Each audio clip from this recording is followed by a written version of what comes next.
सभी लोग कौन है? रूस के एसवीआर के जासूस। इनके हाथ में कोई बंदूक नहीं है यार, कोई बॉम्ब नहीं है, और इन्हें कोई धमाका नहीं करना। इन्हें सिर्फ क्या करना है? आपके दिमाग को कैप्चर करना है, और यही आज की असली जंग है।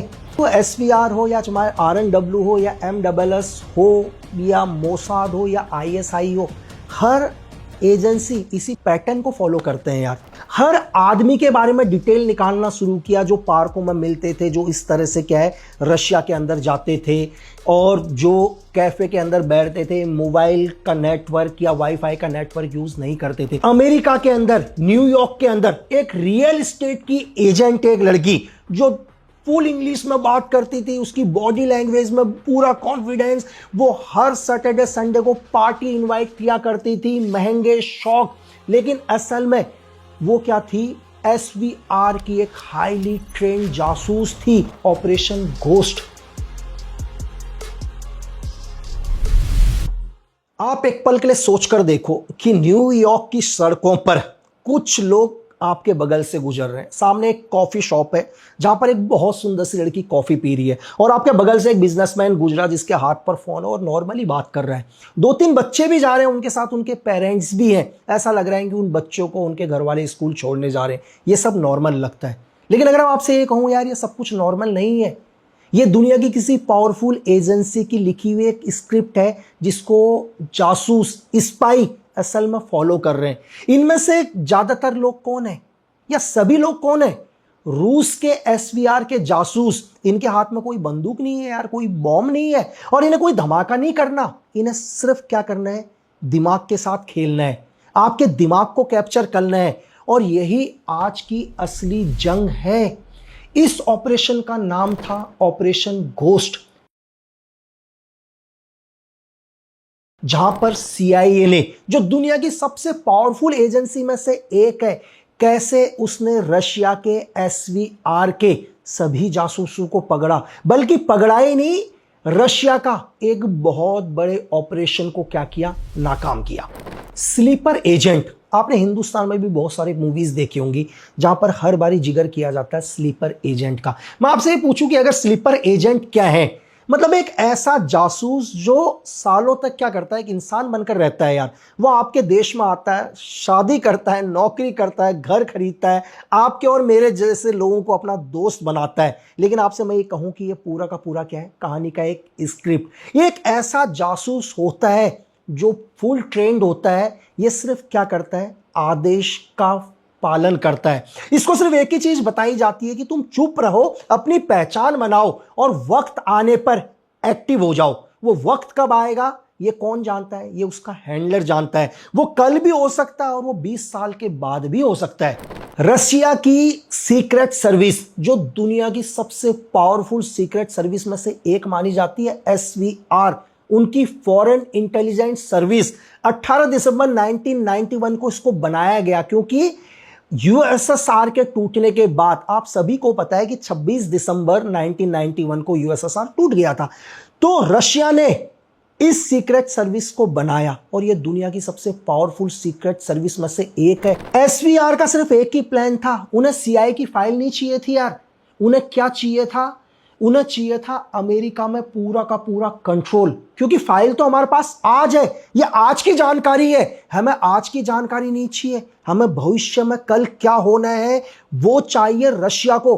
उन्हें सिर्फ ये तय करना है कि भविष्य में नेता कौन होगा, थिंक टैंक का एक्सपर्ट कौन होगा। जो बच्चा आज कॉलेज या यूनिवर्सिटी में पढ़ रहा है वो कल का प्रोफेसर होगा। जो लड़का आज एक कॉलेज के अंदर चुनाव लड़ रहा है वो कल देश का प्रेसिडेंट बन सकता है। इसलिए क्या करो, आज इन्हें कंट्रोल करो तो कल पूरा तुम्हारे कंट्रोल में होगा। ये एसवीआर की प्लानिंग थी, ये था ऑपरेशन घोस्ट, जो दुनिया में कभी किसी को नजर नहीं आया। या चाहे दुनिया की वो एसवीआर हो या चाहे RNW हो या MSS हो या मोसाद हो या ISI हो, हर एजेंसी इसी पैटर्न को फॉलो करते हैं यार। वो लोग क्या करते हैं, अपने स्लीपर सेल्स को भेजते हैं। आपके बीच में, हमारे बीच में ये लोग घुल मिल जाते हैं। किसी का शोरूम होगा, किसी की छोटी सी दुकान होगी, कोई बहुत बड़ी कंपनी का एक बिजनेस टाइकॉन होगा, कोई कॉलेज के अंदर एक प्रोफेसर होगा, यहां तक कि कोई आपके पॉलिटिकल विंग के अंदर एक एमएलए भी हो सकता है, एक एमपी भी हो सकता है, एक मिनिस्टर भी हो सकता है। ये दुनिया के क्या होते हैं, सीक्रेट सर्विसेज के क्या होते हैं, एक स्लीपर एजेंट होते हैं, जिनका काम होता है उस देश के अंदर रहना, वहीं का बनकर। लेकिन वक्त आने पर ये लोग हमेशा एक बात को कभी नहीं भूलते कि ये उस देश में क्यों आए हैं, इनका असली मकसद क्या है। यार, आप सभी को पता है कि अमेरिका की इंटरनल एजेंसी एफबीआई का आपने नाम सुना होगा, जैसे हमारे यहां पर क्या है, सीबीआई है। तो 2000 के आसपास क्या हुआ, न्यूयॉर्क के अंदर मतलब बहुत अजीब अजीब सी बातें देखने को मिली वहां की एफबीआई को, और उन्होंने हर बात को नोट करना शुरू किया, छोटे इनपुट से लेकर बड़े इनपुट तक। उन्होंने जब कुछ एक लोगों को एनालाइज किया तो उन्हें क्या लगा कि कुछ लोग क्या है, हर महीने रशिया जाते हैं। और रशिया जाने का कोई बहुत बड़ा वजह नहीं होता कि वो कोई बिजनेस डील पर जा रहे हो या कोई काम से जा रहे हो। ये लोग रेगुलर क्या करते रहे, रशिया जाते थे और महीने भर के अंदर ये लोग वापस आ जाते थे।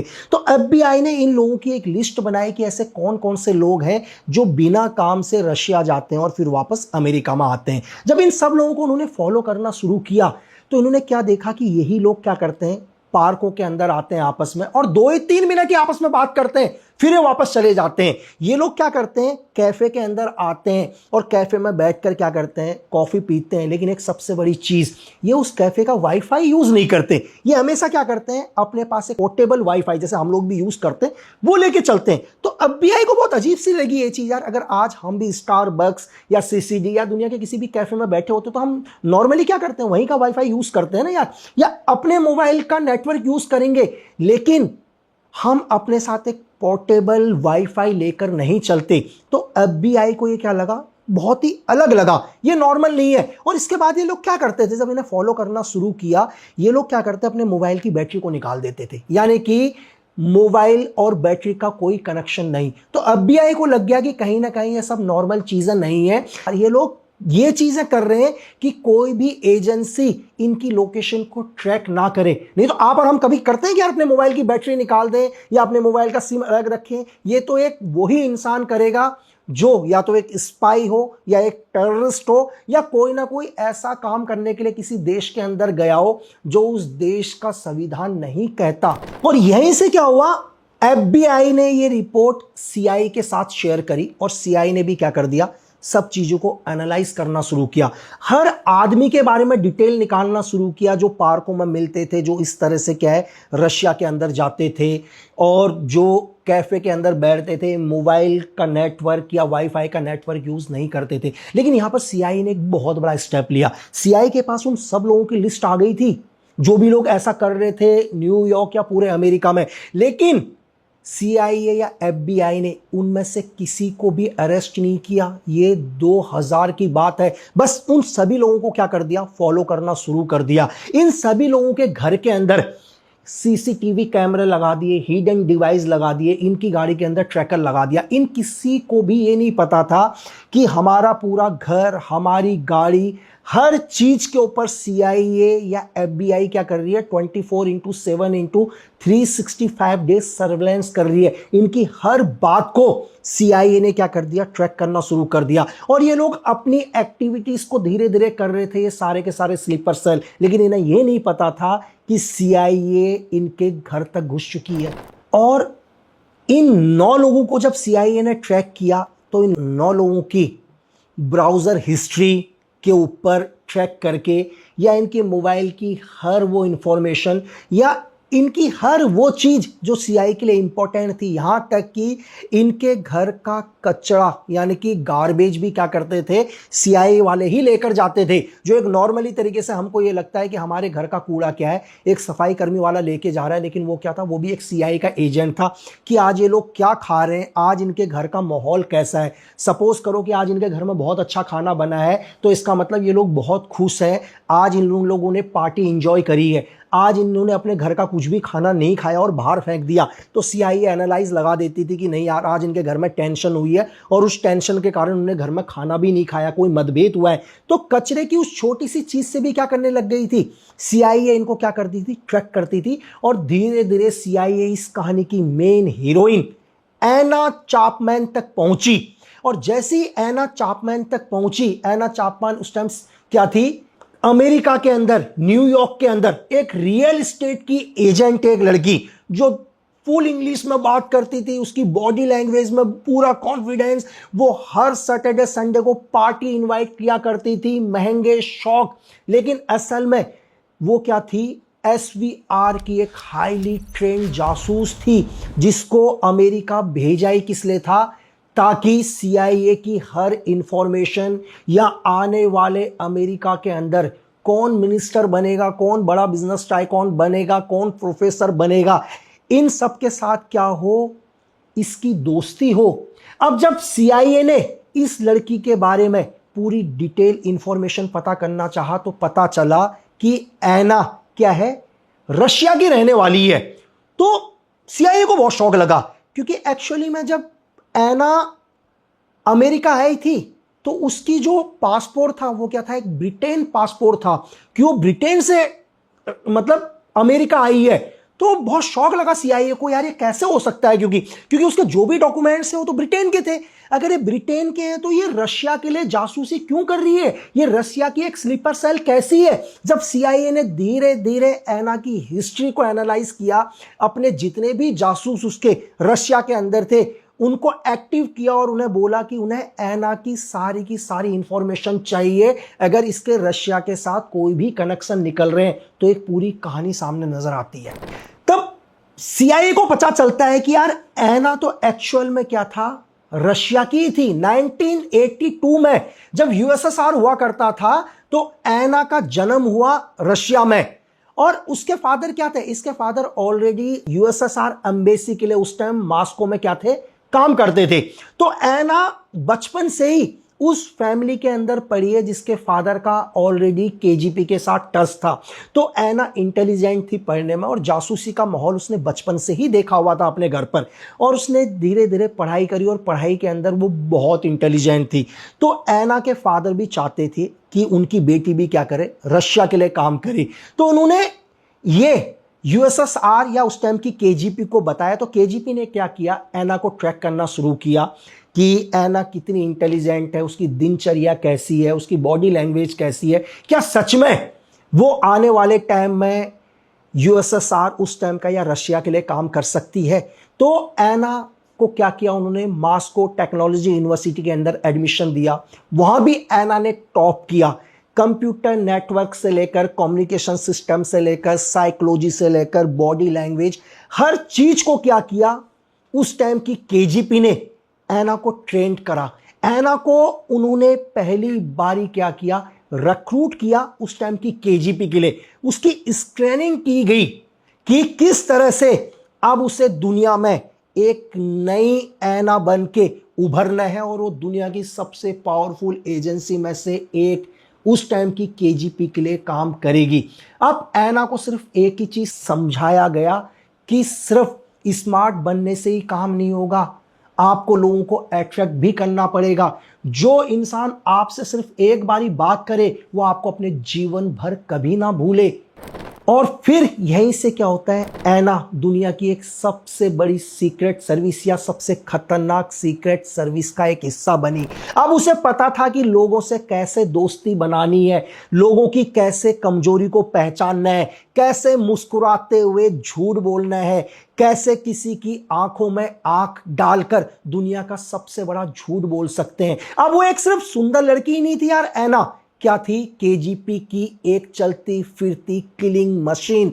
और पहली बार उसको रशिया से बाहर भेजा गया, क्योंकि तब तक यूएसएसआर टूट गया था। उसे लगभग 1995 में क्या किया, पहली बार उसे एक नए पासपोर्ट के साथ ब्रिटेन भेजा। और उसका सिर्फ एक ही काम था, ब्रिटेन में एक अच्छे बिजनेसमैन को अपने प्यार में फंसाना और एक नई कहानी के साथ पेश करना। तो उसने एक बिजनेसमैन से शादी करी इंग्लैंड में। तो ट्रेनिंग का अगला हिस्सा क्या था कि धीरे धीरे उस ब्रिटिश जो बिजनेस टाइकॉन है उसके साथ एक मतभेद करना ताकि डिवोर्स हो जाए, और डिवोर्स भी हो गया। यहीं से कहानी खत्म हो जाती है, शादी की एक नई कहानी मिलती है। क्योंकि अब ऐना को क्या था, ऐना को एक नई नागरिकता मिल गई थी, और वो कहां की मिली थी, ब्रिटेन की। अब वो ब्रिटेन की नागरिक थी क्योंकि उसकी शादी एक ब्रिटिश बिजनेस टाइकॉन से हुआ। अब यहीं से क्या करती है, उसकी कहानी का अगला हिस्सा क्या था, वो अमेरिका जाएगी, न्यूयॉर्क जाएगी, एक नई लाइफ के साथ, एक नई आईडी कवर के साथ।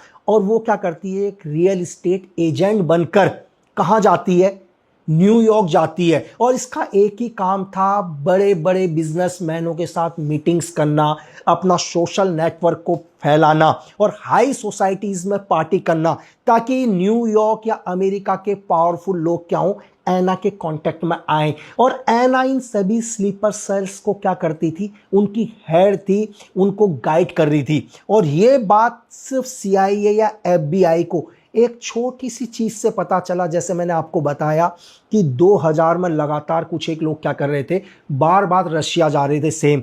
तो FBI या CIA को ये पैटर्न बहुत अजीब सा लगा कि यार एक आदमी हर साल में 2 बारी 3 बारी लगातार रशिया जाता है, कोई बिजनेस मीटिंग के लिए नहीं जाता, किसी काम के लिए नहीं जाता, तो क्यों जाता है? अगर हम लोग भी यार कहीं पर पिकनिक के लिए जा रहे होंगे या हमारे को कोई टूरिस्ट जगह अच्छी लगेगी, हम एक बार ही जाएंगे यार, लेकिन 2 साल में 6 बारी सेम जगह ही नहीं जाएंगे। और ये बहुत अजीब सा लगा FBI को। तो FBI ने सब चीज ट्रैक करते करते, हर एक्टिविटीज को ट्रैक करते करते कहां तक पहुंचे, ऐना तक पहुंचे। और ऐना के बारे में जब उन्हें पूरा एनालाइज किया तो ऐना की ये कहानी सामने आई। लेकिन FBI या CIA के लिए यहां पर एक सबसे बड़ी मुश्किल चीज क्या थी, उनके पास ऐना के खिलाफ ऐसा कोई एविडेंस नहीं था जिससे वो ऐना को अरेस्ट करके कोर्ट के सामने पेश करते। उनको पता है कि अगर ऐना को अरेस्ट करेंगे तो ऐना बहुत जल्दी इस केस से छूट जाएगी, और इससे क्या होगा, SVR ऑलरेडी एक्टिव हो जाएगा। और इन फ्यूचर के अंदर क्या होगा, SVR के जो भी एजेंट हैं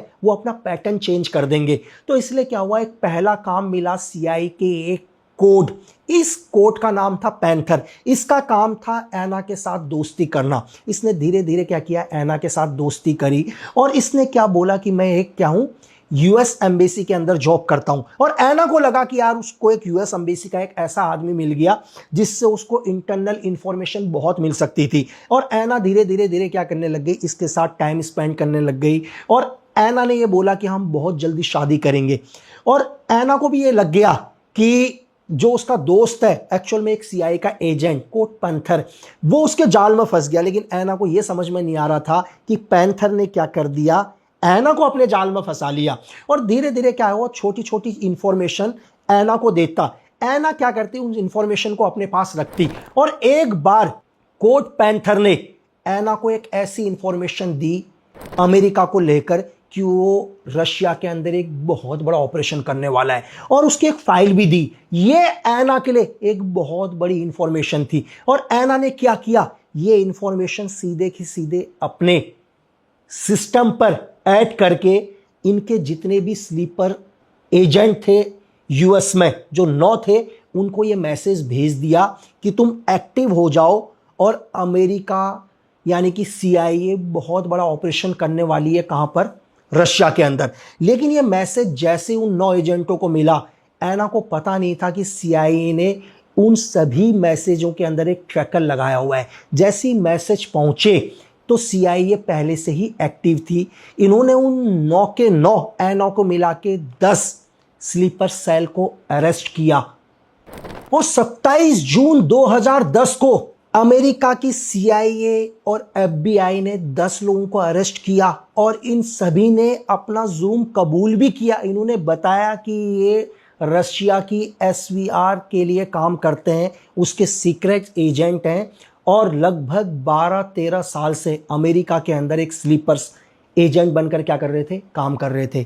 लेकिन आप एक चीज ये सोचो कि CIA ने पूरे इस घोस्ट ऑपरेशन को 10 साल तक चलाया। वो चाहते तो 2000 में भी इन्हें अरेस्ट कर सकते थे, लेकिन उन्होंने 2010 में इन्हें अरेस्ट किया, इनके पूरे नेटवर्क को समझा।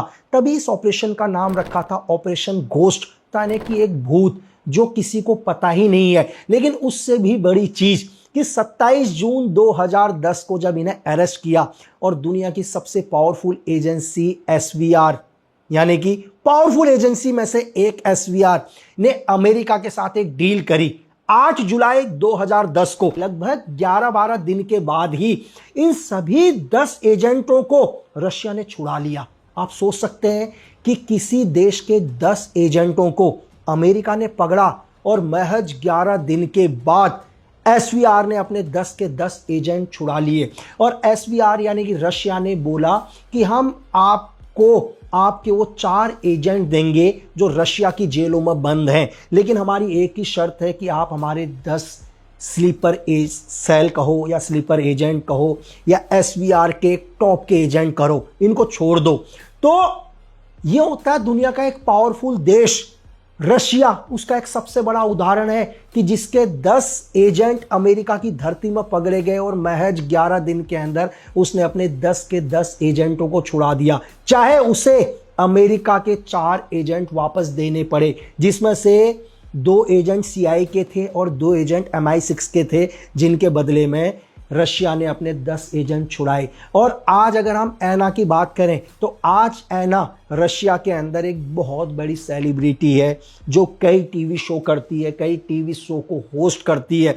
लेकिन इससे सिर्फ एक चीज समझ में आता है और रशिया पूरी दुनिया के अंदर एक इंफॉर्मेशन देता है कि अगर हमारा कोई भी एजेंट दुनिया में काम करेगा, अगर उसके ऊपर कभी भी कोई मुसीबत आएगी तो रशिया हमेशा अपने एजेंटों के साथ खड़ा रहेगा। और दूसरा, CIA और FBI के इस ऑपरेशन को कि उसने 10 साल तक अपने देश में एक ऑपरेशन किया जिसकी भनक दुनिया की सबसे खतरनाक एजेंसी में से एक एसवीआर तक को पता नहीं चला, और 10 साल के बाद 10 एजेंटों को अरेस्ट किया। इसलिए मैं आपसे हमेशा कहता हूं कि दुनिया में आप सिर्फ अपने मुल्क के लिए काम करो, अपने देश के लिए काम करो, क्योंकि देश प्रेम से बड़ा दुनिया में कोई धर्म नहीं।